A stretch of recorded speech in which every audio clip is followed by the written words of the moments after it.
ప్రభునామలో అందరికీ వందనాలండి.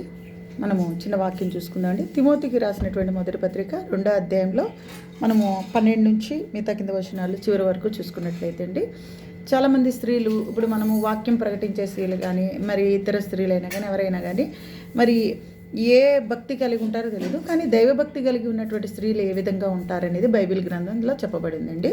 దైవభక్తి గల స్త్రీలు ఎలా ఉండాలంటే అండి, చెప్పుకునే స్త్రీలు ఎలా ఉండాలంటే వారు స్త్రీలకు తగినట్టుగా సత్క్రియలతో అలంకరించుకొని ఉండాలంటండి. స్త్రీలు అంటేనే అలంకారం అనేసి అంటారు కదండి. ఎవరైనా కానీ స్త్రీలు అనగానే వాళ్ళకి మొదటిగా వెలిగేది ఏంటంటే అలంకార ప్రియులు, అలంకారం చేసుకుంటారు అనేసి అంటారు.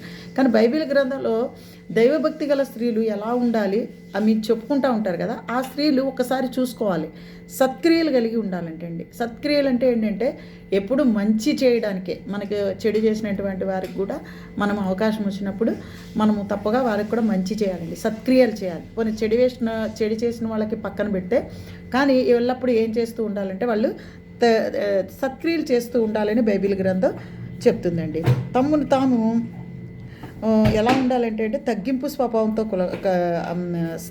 స్వభావంతో ఉండాలంటండి. స్త్రీలు మౌనంగా ఉండి సంపూర్ణ విధేయత ఉండాలంటండి.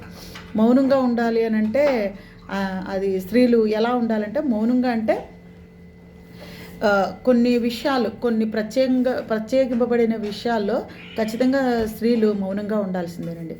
మౌనంగా ఉండి ఏం చేయాలంటే సంపూర్ణ విధేయత కలిగి ఉండాలంటండి. ఇలా విధేయత కలిగి ఉండే ఎవరైతే నేను గ్రేటు, నేను మంచిని, నేను అలాంటి స్త్రీని, నన్ను మించిన స్త్రీ లేదు, నేను పలానా స్త్రీని, నేను అలాగని గొప్పగా చెప్పుకునే స్త్రీల గురించి ఇక్కడ రాసిందంటే, అలా ఎవరైతే దైవభక్తి కలిగి దైవభక్తి అని చెప్పుకున్న స్త్రీలు ఈరోజు నేను ఆ దేవుడిని నమ్ముకున్నా, ఈ దేవుడిని నమ్ముకున్నా, నాకు ఆ దేవుడు అంటే అంత భక్తి, ఈ దేవుడు అంటే ఇంత భక్తి అని చెప్పుకున్నటువంటి స్త్రీలు ఎలా ఉంటున్నారంటే అండి, రోడ్డు ఎక్కేసి రచ్చ చేసేస్తున్నాయండి. కానీ బైబిల్ గ్రంథం ఏమైతే చెప్తుందంటే, నువ్వు దైవభక్తి కలిగి ఉన్నావా, దైవభక్తి కలిగి ఉన్నట్లయితే నువ్వు ఎలా ఉండాలంటే సత్క్రియలు చేయాలి, మంచి క్రియలు చేయాలి. నీ గురించి ఎవరు చూసినా కూడా ఆమె చాలా మంచిదండి, చాలా మంచి పనులు చేస్తూ ఉంటుందండి, పలానా వారికి సహాయపడుతుందండి, లేని వారికి తిండి పెడుతుందండి, వాళ్ళ కుటుంబాన్ని చక్కగా చూసుకోగలుగుతుందండి, వాళ్ళ బిడ్డని చక్కగా పెంచగలుగుతుందండి, దేవునిలోను అందరికీ సహాయం చేసే గుణం ఉందండి, అందరితోటి చక్కగా సంతోషంతో ఆనందంతో కలిసిమెలిసి ఉంటుందండి అని ఎవరైనా మన గురించి చెప్తున్నారా? కానీ అలా ఉండాలని బైబిల్ చెప్తుందండి.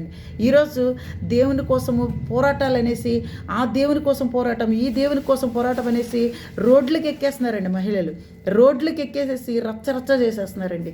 మా దేవుడు అలాగా, దేవుడి గురించి ఎప్పుడు దెబ్బలాడుకోమని దేవుడు ఎక్కడ చెప్పలేదండి. నేను ఇంత గొప్పవాడిని, అంత గొప్పవాడిని, నా గురించి నేను అలా ఇలా అనేసి దేవుడు ఎప్పుడు దెబ్బలాడమని ఏ మతస్థుల మీదకి కానీ ఎవరి మీదకి కానీ దేవుడు పంపించలేదండి. దెబ్బలాడమని ఎప్పుడు పంపించలేదండి. కొట్లాటకైతే రచ్చ చేసుకోమని, పరుగులు తీసుకోమని, రోడ్లకు ఎక్కమని, ఈ అసహ్యంగా నలుగురితో అనిపించుకోమని బైబిల్ గ్రంథంలో అయితే చెప్పలేదండి. బైబిల్ గ్రంథంలో నువ్వు నిజంగా దేవభక్తి కలిగిన స్త్రీవా అయితే నువ్వు ఇలా ఉండు, సత్క్రియలతో ఉండు, మౌనంగా ఉండు, విధేయతగా ఉండు. ఇంట్లో నీ భర్త ఎవరైతే ఉన్నారో నీ భర్త చెప్పినట్టు నీ భర్తకి తెలియకోకుండా ఏ పని చేయొద్దు అనేసి. మరి అలాంటి స్త్రీలుగా మనం ఉన్నామండి. దైవభక్తి కలిగి అంటున్నాం కదా, ప్రతిరోజు బైబిల్లో ప్రతి ఆదివారము మనం భుజాన బైబిల్ పెట్టుకొని వెళ్ళిపోతే కాదండి. బైబిల్లో ఇది చెప్పబడుతుందండి. తిమోతికి రాసినటువంటి మొదటి పత్రిక 2వ అధ్యాయం 12 నుంచి చివరి వచనాల్లో ఈ విషయం చెప్తుందండి. మరి ఎలాంటి స్త్రీలుగా మనం ఉన్నాము? దైవభక్తి గల స్త్రీలుగా ఉన్నామా? లేకపోతే దేవుడి కోసం దేవుడు పోరాటాలు చేయమని చెప్పలేదండి, రోడ్లకి ఎక్కమని చెప్పలేదండి. నీవు ఎలా ఉండాలంటే దైవభక్తి కలిగి ఉండి సత్క్రియలు చేస్తూ ఉండు, పూర్ణ విధేయతతో ఉండి, ఎలా ఉండాలంటే మౌనంగా ఉండి, నువ్వు ఉపదేశించేసి వేరే వాళ్ళ మీద పెత్తనాలు చేయమని ఎక్కడ బైబిల్లో రాయలేదండి.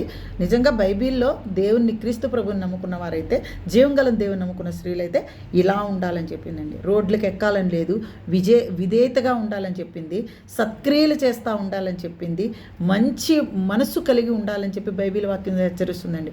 ఎలాంటి స్త్రీలుగా, నేను క్రైస్తవుల గురించి మాట్లాడుతున్నానండి.